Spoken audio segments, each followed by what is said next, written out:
Assalamualaikum warahmatullahi wabarakatuh. Salam sejahtera bagi kita semua. Semoga sehat selalu ya kawan-kawanku. Selamat pagi. Seperti inilah keadaan kebun saya.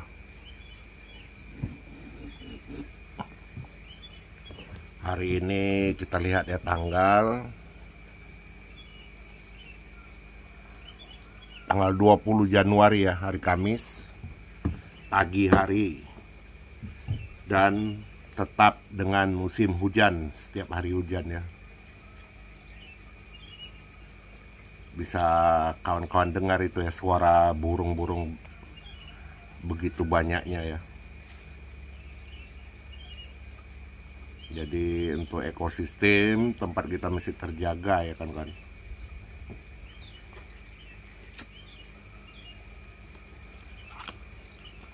Jika di musim hujan seperti ini, ingat ya kawan-kawan ya, yang paling dijaga adalah pH tanah ya. Hati-hati dengan pH tanah. Jika di tempat saya mencirikannya hanya dengan ilalang ya. Jika ilalangnya tumbuh subur, itu tandanya pH-nya sedang asam ya. Sedangkan untuk mengatasi pH tanah, kawan-kawan perlu diingat,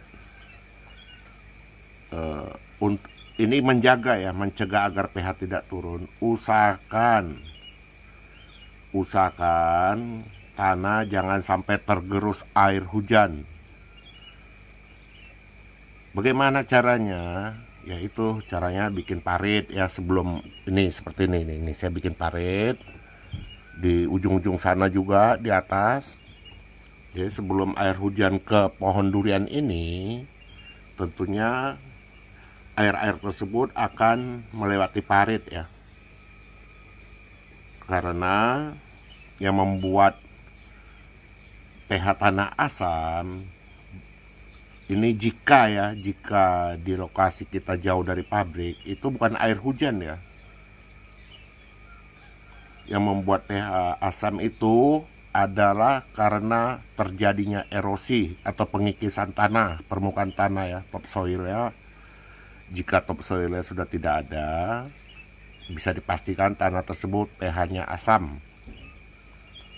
Sedangkan topsoil sendiri ya kawan-kawan ya, itu hanya setebal 5 cm sampai 15 ya ketebalannya. Itu topsoil asli ya. Jangan kawan-kawan pikir topsoil itu setengah meter, 1 meter itu topsoilnya. Bukan ya, jangan salah ya. Jika kawan-kawan mengerti mengenai itu, insya Allah saya rasa untuk berkebun itu tidak terlalu sulit ya menurut saya. Yang dijaga pH tanah dan air, sudah itu aja. Air, intinya air. Kebanyakan air pohonnya stres, kekurangan air pohon juga stres.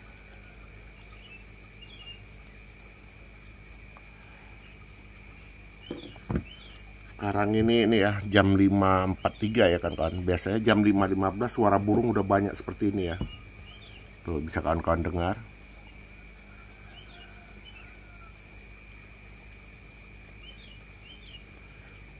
Sedangkan untuk perawatan bagian tanah ya kawan-kawan ya. Sedangkan untuk anti rayap, saya hanya memakai air buah bintaro yang sudah dicampur dengan baking soda. Ingat ya, baking soda bukan baking powder, beda ya. Baking soda ya itu ada bikarbonat, sedangkan baking powder itu adalah tepung ya, tepung baking. Jadi beda ya fungsinya.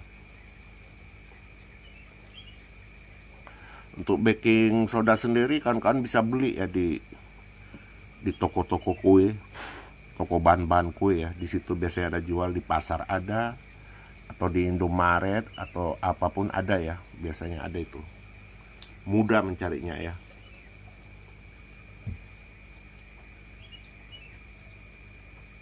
Untuk pemupukan kita memakai jadwal 3 bulan sekali ya. Menurut saya 3 bulan sekali itu adalah waktu yang sangat tepat untuk pemupukannya. Jika kita terlalu cepat juga tidak baik bagi akar dan bagi kantong ya terutama. Jika kita terlalu lama pun pohon kekurangan nutrisi, asupan nutrisi. Jadi dia lama berkembang dan lama berbuah ya. Sedangkan untuk pruning, saya biasanya pruning itu umur tanaman 1 tahun. Ingat ya kawan-kawan ya, umur tanam 1 tahun. Di bawah 1 tahun, umur tanam sekitar 6 bulan atau masuk 9 bulan, pemupukan ketiga itu bagian bawah ini saya pruning ya. Ini cabang-cabang yang di bawah sini saya habiskan semua ya. Jaraknya sekitar 1 jengkal atau 2 jengkal boleh, maksimal 2 jengkal. Cabang-cabang kecil yang bagian atas tidak perlu di pruning dulu, karena buah pertama itu keluar dari cabang-cabang kecil. Ingat ya kan. Sekali lagi saya ulang, buah pertama durian itu keluarnya dari cabang-cabang kecil. Dan untuk buah kedua, nah itu biasanya baru dari cabang yang besar atau bunga yang kedua.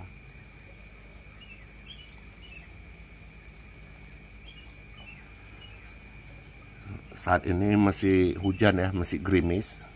Dari tadi malam jam 7 malam sampai saat ini ya. Ini baru mulai udah tinggal gerimisnya, hujannya tidak berhenti ya. Untuk cuaca sendiri bisa dikatakan ekstrim ya di sini. Dan untuk dunia juga ya. Jadi untuk cuaca sudah tidak bisa diprediksi dan bisa jadi tidak ada musim kemarau lagi ya. Bisa jadi ya kan. Atau jika nanti musim kemarau tidak ada lagi yang namanya musim hujan. Bisa selama setahun, bisa selama setahun lebih. Jadi kawan-kawan harus siap antisipasi ya air jika ingin berkebun durian ya, bukan menanam durian. Ingat, yang sistemnya tanam tinggal, siram seminggu 2 kali atau 1 kali, itu namanya menanam, bukan berkebun ya kan. Beda ya berkebun dan menanam ya. Jika berkebun, kawan-kawan harus siapkan dana untuk perawatan. Itu mutlak ya. Untuk pencegahan hama, penyemprotan saya lakukan seminggu sekali. Ya, seminggu sekali dengan apa? Saya hanya memakai decis atau kurakon. Untuk masa decis dan kurakon saya setahun sekali ya ganti. Umpamanya tahun ini kita pakai kurakon, tahun depan decis. Hanya satu itu. Dan perekatnya saya memakai merek Ronstick ya kawan-kawan. Karena untuk merek Ronstick perekatnya cukup ampuh ya. Ketika terkena air hujan dia tidak langsung lepas. Jadi daun-daun kita aman. Untuk hama kutu putih sendiri perlu kawan-kawan ingat ya. Hama kutu putih itu ada jika pohon durian kita banyak terubus. Ingat ya. Jika pohon durian kita banyak terubus pasti ada kutu putih. Nah itu tidak memandang, tidak menunggu sampai 1 minggu sekali semprot ya. Jika ada langsung disemprot ya. Karena terubus-terubus yang baru keluar itu biasanya tidak terkena insektisida yang kita semprot per minggu ya. Makanya ada teman-teman yang bertanya, saya sudah memakai kurakon atau decis dan perekat Ronstick, kenapa mesti diserang ya? Yang diserang itu adalah terubus yang akan menjadi daun baru ya. Biasa itu tidak kena semprot. Ini bunga pohon kita ya. Ini bisa kawan-kawan lihat. Ini dia. Ini keluarnya pada musim hujan. Nah ini dia.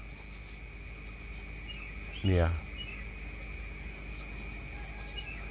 Ini keluarnya pada musim hujan ya kawan-kawan tuh.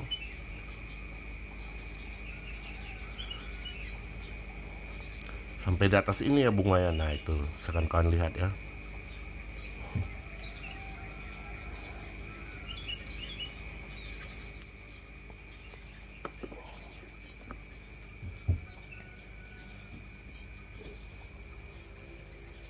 Ini keadaan pohon saya sekarang ya. Yang ini, yang kuning ini adalah tanaman buah eksotis ya, atau buah ajaib ya. Bukan daun durian ini yang kuning ini ya.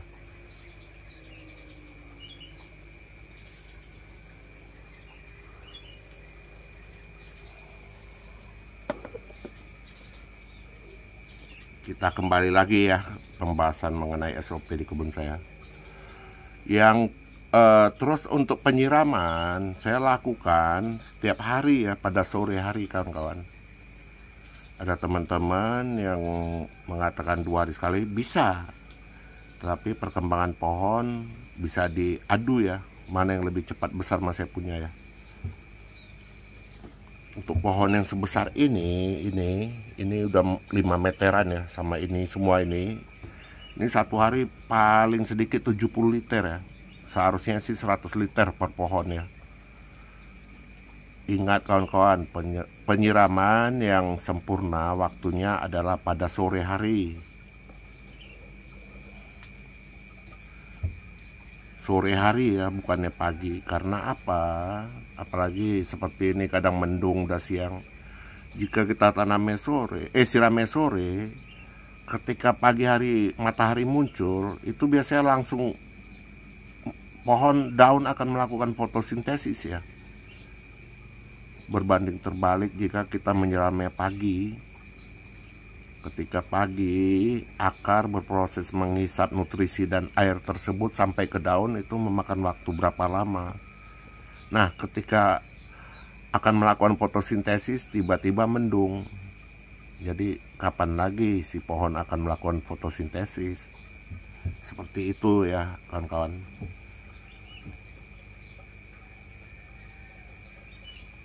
Makanya saya tiap kali melakukan penyiraman waktunya adalah sore hari. Maaf ya, sore hari. Jika hujan seperti ini, itu saya selama 2 hari tidak melakukan penyiraman ya. 2 hari tidak dihitung hari ini ya. Jika dihitung hari ini hujan, itu 3 hari saya tidak siram ya. Agar akar benar-benar sehat. Jika tanah pun terlalu becek, itu akar akan busuk ya. Jangan heran jika pohonnya stres nanti.